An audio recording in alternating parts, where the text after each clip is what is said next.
Ninja Kiwi has finally decided to go easy on us because after a few grueling weeks, we finally have something that we can call a normal type of boss. So we're playing Elite Phase and the boss modifiers go like this. Boss health is 150%. This is again somewhat normal, I guess, in comparison to what we had previously. And then the boss speed is at 75%, so a little bit slower. I think the good thing is that we can use every single tower and every single hero that we wanted to. So I guess this is Ninja Kiwi's way to say, you know what, you guys went through a lot in these past few weeks. Let me give you guys a little bit of a boss event that you guys are going to be able to clear with no issues. Just collect the rewards, have a lot of fun on this one, and that's exactly what we're going to do today. So here's the plan for this one. I started off with the free Dark Monkey. I got Ben here on the right side. This is, by the way, a good spot because we're going to have the village over here. We're going to get the Monkey City, so he's going to get all the benefits. And then I'm going to start things off with the Druid in this spot. I don't want to be removing the skull just yet. It's way too expensive. And then I'm going to place a couple of farms here on the right side below Benji in like this right area and first, and then we're going to spread out onto the left side. But the idea is that we don't want to be farming too hard on this one because the boss really doesn't seem to be that difficult. So let me just place down a couple of marketplaces, and then for the tier 1 defense, because we have all towers available, we're probably going to do something like an elite defender, but we need to fortify it a little bit because I'm not sure if that's going to be enough by itself. So let me just place a couple of farms down. I'm going to see you guys in a second. Alright, I think I'm pushing it a little bit too much because I'm only defending with a 0-1-0 Druid and the free Dark Monkey, and 21 has a lot of yellows and pinks. So here's what we're going to do. Let's get the Heart of Oak. Let me use the level 3 ability to try and clear out as many of these guys as possible. And then we're going to leak some lives. That's completely fine because Ben is going to restore them, but I guess we go for the Druid of the Jungle now. This is a very expensive purchase, by the way. $1,000 doesn't sound like a lot, I know, but for this early game, I would rather put the money into farming and villages. So let's actually buy the village like this. Does it get all of them? Yes, look at this thing. All 4 of the farms in the range without having to buy the bigger radius, which is $400 saved in the bank. That's what I like. This is what I'm here for. So here's the plan. We're going to take a little bit of a detour actually in the farming. I want to get the 104 Robert to Gold. I almost forgot about this guy, but he's absolutely insane, so you have to have him in your farming setup. So let me buy him first, then after this we're gonna go back to buying up these marketplaces. So I'm just gonna fill out this entirety of the space around the village with marketplaces, and then I think it's gonna be about time where we have to face the tier 1. Right, so as we're getting closer to tier 1 boss, we want to defeat it with the elite defender plus something else. So here's what we're gonna do. We're gonna remove the skull finally, and then I did find this one single. This is a very tiny spot in which you can fit a tower under the range of a discount village. So let's go like this. Let's go for the bottom crosspath, start with the 0-2-4 onto this sniper. Alright, so in comes the tier 1. The money for the elite defender is right about here. We don't have to break up our farming. So there we go. We're gonna just keep this guy on first. Let me give him a tiny bit of buff. So let's go for something like a 3-2-0 on the alchemist. And then I'm not sure if this is gonna be enough damage because this guy's at 150% HP. So I was thinking of dropping like a spike factory or something just to kind of get a little bit of extra damage. Alright, so doing well. This is gonna be skull number 2, but the thing is we have 3 more skulls left to go, and this palm point is gonna get moved yet again. So I think we need to hurry up is what I'm saying. So let's go like this. Let me just have the spike factory. I think I'm gonna have it here, honestly. Don't even care that much about the placement at this point. Let's use the ability, see how much. Oh yeah, this spike ability is taking off a huge chunk of the HP. So definitely I feel like the sniper does need a little bit of help. Maybe we can drop the jungle jumps as well. You know what? Why not? Let's just buy it. Round 49, we do have another ability ready to go. So I'm gonna use this spike ability, and then we're closer to the money that we need to get a narrow central market. So let's go like this, and then we're probably gonna need to get a favorite trades boat actually, just so we can get some increased sellback. Now let's go for the boat. We have I think it's 2 skulls remaining. Actually, hopefully it's 1. If it's 2 skulls remaining, we might actually lose to this guy. Let me just see. Let's use the ability. Oh, okay, it's only 1 skull remaining, but this is gonna get really close. Oh my god. Oh, there's no way I called this boss easy and then I'm gonna lose the first skull, right? This is gonna be a huge spawn point, by the way. Look at this thing. It's almost near the exit, like 80% of the way. Alright, one more spike ability. I think we have this thing. It's round 52, by the way. This is such a late pop, actually. Yeah, we're gonna require a lot of damage, it seems like. 150% is no joke, guys. Yeah, there we go. So we get the clear on this one. This is gonna be a tier 1 of elite phase. So first things first, let's upgrade this guy to a favorite trades. But we're probably not gonna need like half the towers that we have on screen. So let me sell almost all of them. Let me upgrade these guys to essential markets. And you know what? Let's get a little bit of extra damage through the sharpshooter. Do we want to upgrade this Druid? Probably not. Let's just chill for a second. Alright, so when we hit about I think this is the time, honestly. I think we hit like $36,000. I think this is a good time for us to do this. Let me just get the banana central. I think we have enough money. Let's go like this. Let's check. Yeah, there we go. With $3,000 left over. That's amazing. Let me get an overclock for this guy now, and then we're gonna overclock the banana central. And then honestly, probably not gonna be buying too many farms after this because the boss is gonna appear in a second. The tier 1 was a super late pop. Oh yikes, is this even like a good idea? I mean, I'm placing all these small marketplaces 032s because these are the ones that you want to place and kind of sell fast, especially in the range of a discount village and especially under the range of a monkey city village. These guys pay themselves off in like 2-3 rounds, so it's actually not even a problem. But here's the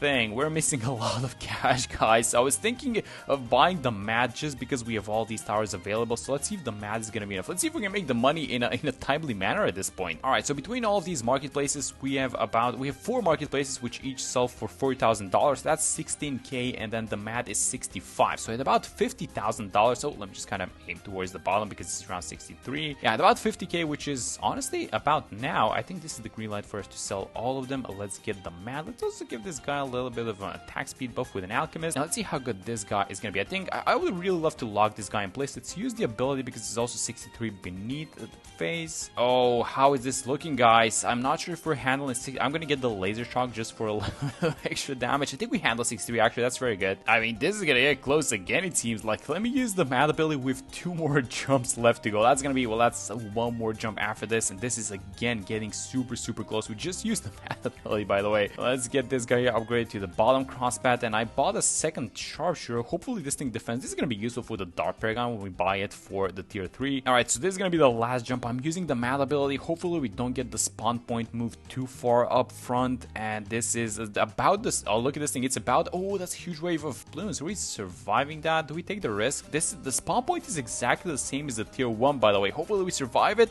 It was 70 something lives. That's ridiculous. We need to get rid of this guy ASAP. This is not working out. Alright, so mat ability coming out in a second. Still losing lives. I'm gonna use the siphon actually, so we reduce these guys, and then let's use the mat ability. Hopefully this takes down the boss. It is gonna take down the boss, and the spawn point is gonna get moved back to the front. And there we go. We actually do take down the tier 2. But these first 2 tiers, man, this is actually so close. Alright, then we get it done. So in the next 10 rounds, I guess what we're gonna be doing is just buying a couple of BRFs and then just trying to make as much money. I think we're gonna be defending the tier 3, which is the Dark Paragon, just because it's the cheapest one. I think it's gonna get the job done. So I'm gonna see you guys in a second. So as we're walking into a tier 3 boss, I actually don't want to make a mistake that I did in the previous few tiers, and that is that I left the boss kind of allowed it to pass like 10-20% of the track before buying the tower that was supposed to deal with it. So let's not make the same mistake again. Let's just put a tiny bit of actually we don't even have a lot of money, so let's just buy it like this. That's gonna be a degree 23 on the Dark Paragon, but my point is I want to buy it as soon as possible so we get the damage going as soon as possible, and hopefully it's not as close as the previous ones. Let's also keep buying these farms because we do have a good economy going. Actually, let me just take a look at how the damage is going. So the Dark Paragon seems to be, yeah, definitely. You can notice the 50% extra HP on the boss. Definitely. Now this is going to be a good spot because the Juggernaut boss are going to be bouncing off the edge of the map. They're going to be coming back into phase. So at least this call, you can notice is going a lot faster than the previous one, but I do think that this guy has it because this is definitely a lot faster than the previous ones. Yeah, there we go. Back with another wall with the left side this time, and look at how fast this entire HP bar is going. That is amazing. I also placed a couple of 420 farms, so this is definitely going a lot. Oh my god, another wall here at the bottom side of the map now. Yep, we're just breezing through this one, so yeah, absolutely no issues. Finally, we're getting, we're getting our footing, guys. We're getting the economy going, we're getting the towers going, we're defeating the boss a little bit faster, but I do want to be, a little bit more careful with the upcoming bosses because 150% HP is still it's still a decent increase, I know that we've kind of been accustomed these past few weeks into like, I don't know, the 2000% Dread Bloom speed, the 120 million Vortex, if you guys remember that guy, the 300% speed Bloonarius, and when you see a number like 150% health, you're like, nah, this is nothing. It's actually kind of, I don't want to call it tricky, but it's you actually kind of have to pay attention to this thing. So there goes the tier 3. That was definitely not a difficult clear. Let's collect our reward. I'm going to keep the Dark Monkey on the screen, and then I guess I'm just going to be placing a couple of these 420 farms, get the economy going, and I'm going to see you guys in a second for the tier 4. And we're back at the tier 4. So here's the plan. I want to get a decent degree on our Ninja Paragon for this one, and I want to keep the Ninja for the tier 5. So I placed all these sacrificial towers and everything. We got the tier 5, so let's wait until we get like 1.5 million, and then I'm going to put all that cash into the Ninja Paragon. Hopefully it's a good degree. Yeah, let's go. Let's get this in the shadow. Put like $1 million into this guy. That's a 53, I think, if I saw correctly. Yeah, there we go. Yeah, this is amazing. And now look at these charges. Look at how big of a chunk they take. Oh my god, that's like half of an HP bar. Yeah, but these charges, man, I'm telling you, this Ninja Paragon is so good. Look at the shield go? It's like 3 charges. I also got the Flying Fortress, so that this thing starts collecting some pops. This is gonna be nice for a good degree on the Goliath. And look at how far FaZe is making. This is with an insane amount of damage as well. He's gonna go through like, what is this, like 75% of the track, just without a question, whatever you do because of these jumps. But yeah, there we go. That's the tier 4. So one more tier left. I'm gonna start placing up all these tier 5s with the ace towers and the just like the sacrificial ace platforms, and I will see you guys in a second for the tier 5. And as round 119 is ending, I did buy the helicopter, so we do have a favorite trades boat picked up inside of our heli, so I'm going to use this thing to get extra sellback value on every single farm that we have. So we're starting with $1.7 million, and we're ending with almost $2.7 million. That's insane. Alright, so let's get the Navark. I just wanted to put this guy like on the field, so it's going to be a degree 10, nothing too special, but he's going to give an attack speed buff to our ace paragon. And let's put all the money that we have into the Goliath, so let's see what degree we're going to end up getting. It's probably not going to be too high. Oh, that's a 55.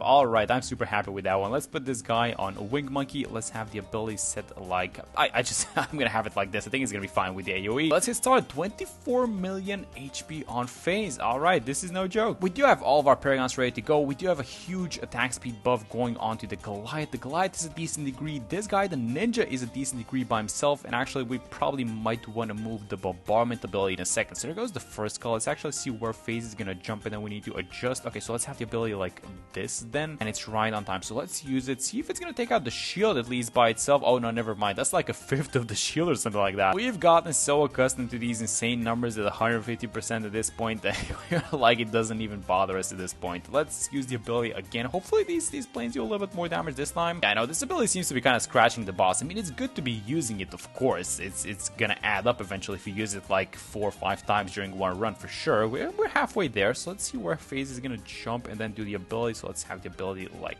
this. Let's use it again. So yeah, definitely we might have taken about 1 shield worth of HP of this boss so far. Maybe a little bit less than that actually. Let me just do a pop count check. I think the Goliath is obviously winning. Yeah, 30 million. I mean, this thing is dealing with everything. So he's got like 30 million damage done, but the boss is only 24, which I guess the shield is not being counted in this like 24 million number, right? But he is the one that's dealing with all these small balloons as well. So one more jump, we're gonna use one more ability, and again, look at this thing. I mean, he just has to pass a certain percentage of the track. There's no going around that. Let's do one last ability, and yeah, let's do a pop can check with the other tower. So 9.7 on the dart, obviously not doing too well. 29, 30 million on the Ninja Paragon. This guy's insane. And then, oh, look at this guy, 7 million on the Navark. It's only a degree 10. Yeah, I mean, he is hooking all of these, you know, incoming small balloons, but quote-unquote small balloons. It's all mob class balloons, right? But the ones that are coming out, the ones that are getting spawned for sure, but he is doing a decent amount of damage by himself, it seems like. And there we go. That is the tier 5 elite phase. So definitely a little bit of an easier boss this week in comparison to what we're used to in the past weeks. And that's gonna be it for this one. Thank you guys so much for watching the video, and I'm gonna see you all in the next one.